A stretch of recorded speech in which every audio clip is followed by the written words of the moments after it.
आप देख रहे हैं उत्तराखंड लाइव न्यूज, खबरों की सच्चाई तक।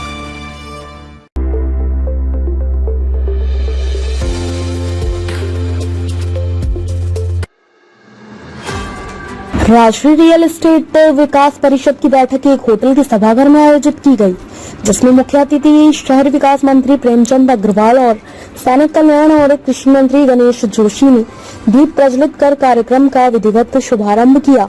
परिषद की राष्ट्रीय कार्यकारिणी की बैठक में रियल एस्टेट के माध्यम से होने वाले विकास के बारे में विस्तृत रूप से चर्चा की गई। देश भर से आए रियल एस्टेट कारोबारियों ने उत्तराखंड में कार्य करने के लिए मंशा और व्यक्ति की और शीघ्र ही प्रदेश में रियल एस्टेट से जुड़े कार्यों को करने के लिए सरकार से सहयोग करने की बात कही। वहीं कारोबारी को हर संभव मदद देने की बात की गई और शीघ्र उत्तराखंड में रियल एस्टेट से जुड़े कार्यों को शुरू करने के लिए कहा गया। इस मौके पर शहरी विकास मंत्री प्रेमचंद अग्रवाल ने कहा कि रियल एस्टेट कारोबारियों की उत्तराखंड में कार्य करने से यहां पर रोजगार के साथ ही विकास कार्य भी किए जाएंगे। वहीं देश विदेश के कारोबारी उत्तराखंड में निवेश करना चाहते हैं और सरकार प्राथमिकता के आधार पर हर संभव मदद का प्रयास करेगी।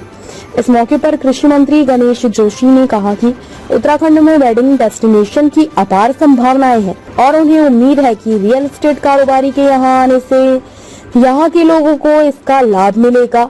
इसके लिए सरकार लगातार कार्य कर रही है और आने वाले समय में प्रदेश देश के विकासशील प्रदेशों में शामिल होगा। मसूरी से धर्मेंद्र सिंह की रिपोर्ट। रियल एस्टेट से जुड़े जितने भी हमारे व्यवसायीगण हैं, जिस प्रकार से जहाँ भी काम करते हैं तो स्वाभाविक तौर से वहाँ रोजगार बढ़ता है, वहाँ का डेवलपमेंट होता है। मैंने आग्रह किया कि आप आइए उत्तराखंड के अंदर, क्योंकि आप जानते हैं उत्तराखंड में जैसे मैंने कहा कि यहाँ भले हमारे पास लिमिटेड जो हमारी लैंड है बहुत लिमिटेड है, लेकिन उसमें हम लोग नियोजित तरीके से विकास की बात करेंगे तो आप आइए। हमारे यहाँ यदि आप रोजगार दे रहे हैं तो हम आइए।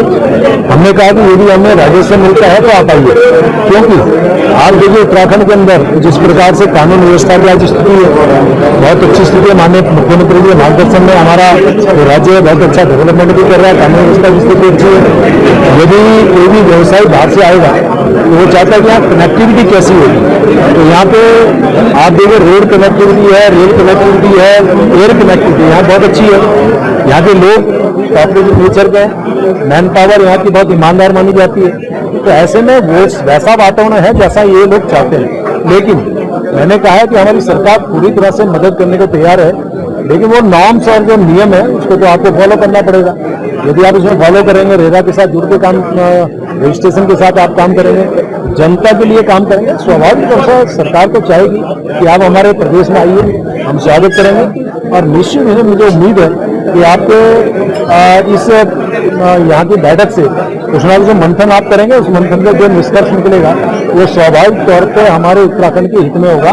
मैं इसलिए तो तय किया था कि हम लोग, आप जानते हैं कि हमारे यहाँ शहरों में जिस प्रकार से पॉपुलेशन बढ़ी है, और आप जानते हैं कि चूंकि आप हमारे पहाड़ के लोग हैं, उत्तराखंड के लोग हैं, मेन स्थिति ये बड़ी स्थिति ये बन रही है कि बाहर के लोग हों चाहे पहाड़ के लोग, वो शहरी क्षेत्रों में वो आना पसंद कर रहे हैं। ऐसी स्थिति में जो यहाँ का पॉपुलेशन बढ़ रहा है, तो हमारा विभाग ने तय किया था कि हम लोग ऐसे क्षेत्र डेवलप करेंगे जिनको हम न्यू टाउनशिप बोलते हैं।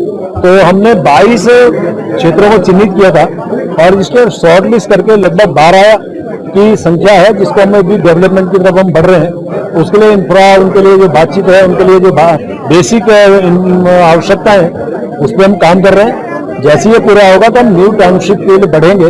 स्वाभाविक तौर से आपको पता होगा पिछली बार हमारे माननीय मुख्यमंत्री जी के मार्गदर्शन में एक बड़ी जो यहाँ पे हमारा इन्वेस्टर समिट हुई थी, उसमें 75 योजनाओं पे काम हुआ और अधिकांश पे ग्राउंडिंग हुई, अधिकांश के काम शुरू हो गया है। एम्प्लॉयमेंट के लिए हम लोग जो बात सोचते थे वो उस पर काम हो रहा है। का मतलब यह है कि जिन लोगों ने यहाँ पे हमारे साथ एमओयूज किए थे वो ग्राउंडिंग की स्थिति में पहुंचे हैं, यानी कि जो हमारी सरकार की मान्यताएं हैं, जो हमारी नियम हैं, जो हमारे यहाँ के नॉर्म्स हैं उसको आपने माना है, और स्वाभाविक तौर से किसी भी स्टेट में आप काम करिए, खाली मैं उत्तराखंड की बात नहीं कर रहा हूँ, किसी भी स्टेट में आप काम करिए, वहाँ के नियम कानून तो आपको आखिर स्वीकार करने पड़ेंगे, उनको मानना पड़ेगा, उसके आधार पे ही आप आगे बढ़ेंगे।